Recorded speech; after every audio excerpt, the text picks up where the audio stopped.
दानी दुनिया भिखारी, हे बाबा जय जय भोले भंडारी, तू दानी दुनिया भिखारी, कोई खाली हाथ न जाए।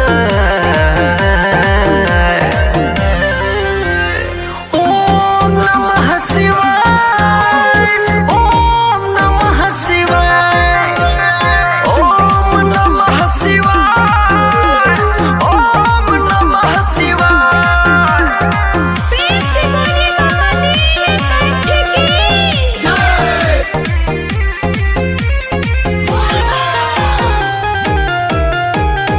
ओम नमः शिवाय, ओम नमः शिवाय। तू ही दुनिया के रखवाला, पहने मृग के छाला, जाटा में गंगा मैया, गला में सर्प के माला, गला में सर्प के माला।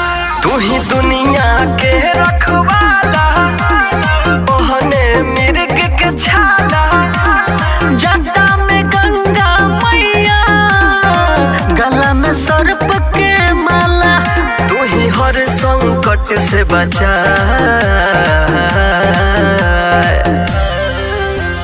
ओम नमः शिवाय, ओम नमः शिवाय, ओम नमः शिवाय, ओम नमः शिवाय।